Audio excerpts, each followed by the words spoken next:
After the huge success of Conan the Barbarian in 1982, Red Sonja set out to make its mark on the fantasy genre and even connect to the Conan universe genre of movies and ride the wave of success of sword and sorcery epics.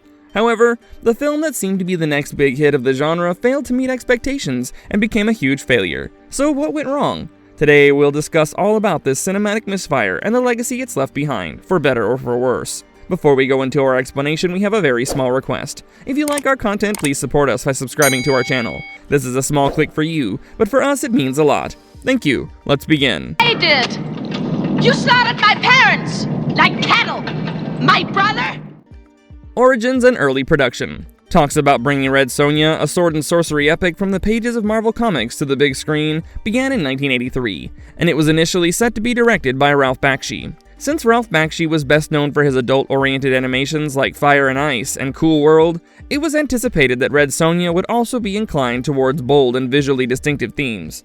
However, the plan went haywire, and Bakshi exited the film, after which the project was ultimately held by producer Dino De Laurentiis, best known for his previous experience with sword and sorcery epics Conan the Barbarian, 1982, and Conan the Destroyer, 1984. In the vision of Laurentiis, Red Sonja was conceived to be a spiritual companion to the Conan films, and Arnold Schwarzenegger got cast as Kalidor, a character extremely similar to Conan, since he could not directly be cast under the name Conan due to copyright issues. Even thematically and stylistically, Red Sonja was envisioned to be similar to the Conan movies, with familiar elements like composer Ennio Morricone reinstating a link to the Conan universe.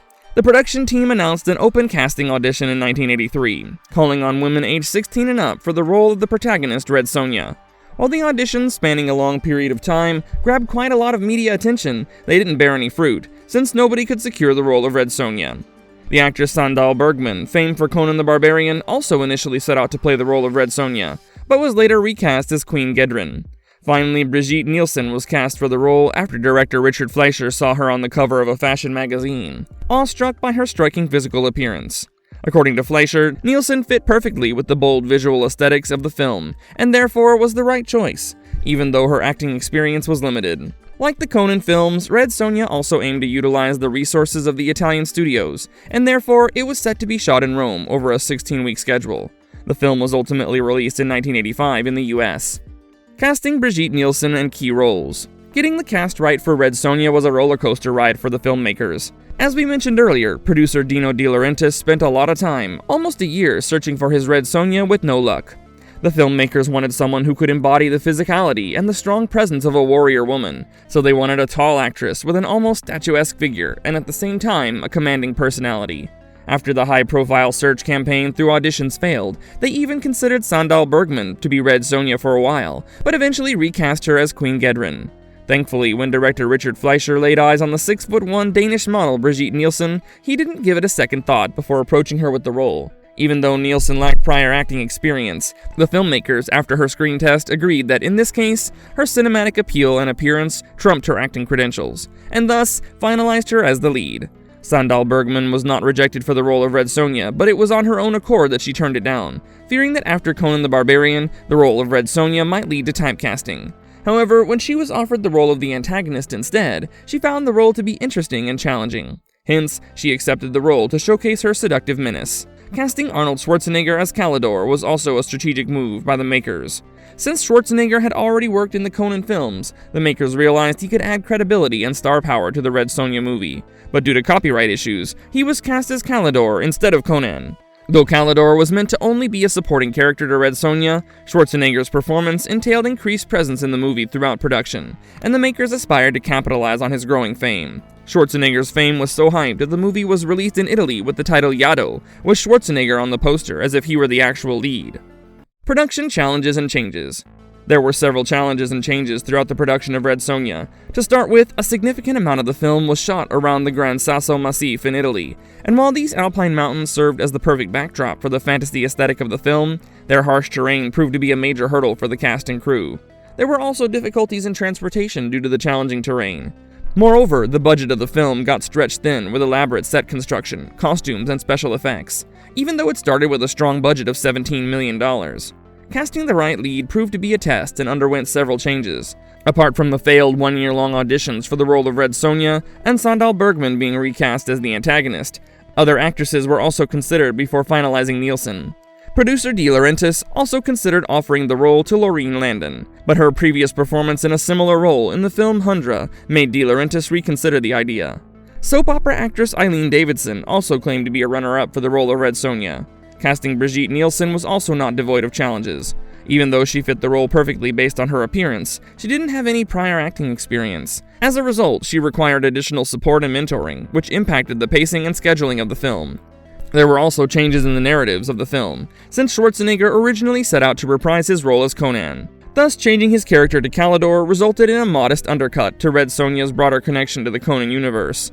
Schwarzenegger did not even want to be part of the film to begin with, and wanted to break free from the world of swords and capes, but he finally accepted the role out of gratitude to Laurentiis for the role of Conan. However, despite having agreed to only a little presence in the film, his role got stretched quite a bit due to the filmmaker's aspiration to capitalize on his fame. A lack of a proper contract led to Schwarzenegger's shameful exploitation, and what was set out to be just a cameo became the only failure of Schwarzenegger during that era.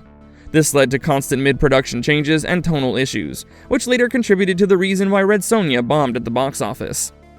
Release, box office, and critical reception. Red Sonja, released on July 5, 1985 in the United States, bombed so hard that even Schwarzenegger's charm and fame couldn't save it from disaster. The film that started out with a production budget of 17 to 18 million could not even recover half of its costs, and could only earn approximately 6.9 million domestically. The marketing push, the initial anticipation, and the media talks all went in vain, and the film failed to resonate with critics and the audience alike. It was one of the worst fantasy flops of the era, and the only failure of Schwarzenegger around that time. Even the actors could not get themselves to like the film, and Schwarzenegger was taunted with feedback that if his career survives this disaster of a film, it could survive anything. He even jokingly mentioned using the film as a punishment for his children. Critically, Red Sonja did not fare any better than it did commercially. All reviews from the audience and critics were overwhelmingly negative, pertaining to the film's lack of unified pacing, bad dialogue, and the lead actress's inexperienced performance. The biggest red flags of the film were marked by its nominations in the Golden Raspberry Awards, Razzies, highlighting the worst of the worst in cinematic achievements. At the 6th Razzie Awards in 1986, Red Sonja was nominated for Worst Actress, Worst Supporting Actor, and Worst New Star, and the inexperienced Brigitte Nielsen claimed the winner's position for both the Worst Actress and the Worst New Star. As the awards cemented the film's reputation negatively, it got branded as one of the most infamous flops in the fantasy genre. The audience also wholeheartedly agreed and spared no chance in dissing the film's incoherent plot and the complete oversight in capturing the mythic grandeur of Robert E. Howard's universe. They called the film a B-grade one at best, with bad acting, bad characterization, and an underwhelming display of the swords and sorcery epic. The film was also criticized for being homophobic, since the audience claimed that it portrayed homosexuality as a negative trait. Legacy and cultural impact. Despite being a huge commercial and critical failure, Red Sonja has surprisingly managed to carve out a niche for itself as a cult classic. It has gained a significant amount of curious appeal, which has landed the film in the so bad that it's good category, and the audience often finds themselves going back to the film to experience the campy fantasy of the 1980s, filled with the cheesy dialogue and exaggerated performances. Relying on the underwhelming performance of the actors in the movie, encapsulated in blatantly bad writing, it was easy to assume that the actors' careers might take a hit. Astoundingly, that didn't happen. Brigitte Nielsen, even after being criticized for her inexperienced acting, caught many eyes and landed some high-profile roles in movies like Rocky IV and Cobra, thus making her way into pop culture consciousness. Her marriage to another action superstar of the time, Sylvester Stallone, certainly did help her cause, even though the marriage only lasted 2 years. For our wronged hero, Arnold Schwarzenegger, the movie was barely a speed bump in his career. Red Sonja was undoubtedly one of the worst films of Schwarzenegger's, but his otherwise meteoric rise ensured that his performance as Calidor did not hurt his box office status too badly. Thus, even after Red Sonja, he went on to be cast in cult classics like Predator, 1987, Total Recall, 1990, and Terminator 2, 1991. Over the years, fans have adopted a hilarious take on the movie to embrace it with open arms and be featured in bad movie marathons. This keeps the audience often going back to the film, even if it's just as a gag or reviving the nostalgia of its retro charm. The curiosity and fascination toward the film has also led to talks about a reboot of the movie. This reboot is being directed by MJ Bassett, starring Matilda Lutz as Red Sonja, and is expected to hit the cinema soon. What went wrong? Analysis. There were critical missteps in the making of Red Sonja, which led to its ultimate failure. Starting from casting to timing to writing, there were glaring mistakes throughout its production that sealed its fate as one of the worst fantasy movies and a poor depiction of a sword and sorcery epic. The first thing that went wrong in the movie was the miscasting. The makers focused way too much on how the Amazonian warrior Red Sonja is supposed to look on the screen and completely ignored the inability of the actress to pull off a powerful performance that requires experience and good acting skills. A lead with no experience in acting just isn't a forgivable mistake. As a result of this, her dialogue fell flat, and all through the film, it seemed like she was reading out of cue cards. This made it extremely difficult for the audience to resonate with the character and invest in the story. Speaking of which, there wasn't much of a story to begin with, and that was one of the biggest drawbacks of the film. The characters were underdeveloped, and the screenplay was filled with cliched dialogue and a weak plot. The script felt almost mechanical and didn't offer any emotional stakes to the audience. With a script like that, even piggybacking on Schwarzenegger's fame couldn't do the film any favors. Moreover, just a few years back, the Conan franchise experienced immense fame, and the possible connection of Red Sonja to the Conan universe built huge anticipation and expectations, which fell short after the movie was released. The comparison, which made the audience and critics feel that Red Sonja was a pale imitation of Conan rather than a bold new entry, subjected the film to further criticism. Marvelous verdict. Red Sonja had all the ingredients for a fantasy hit, starting with mythic source material, big names, and a proven production team, but a mix of miscasting, a weak script, behind-the-scenes chaos, and bad timing doomed it from the start. While it failed as a serious sword and sorcery epic, its campy charm and cult following have kept it alive in pop culture memory. Decades later, Red Sonja stands as a cautionary tale and a strange, glittering relic of 1980s fantasy cinema.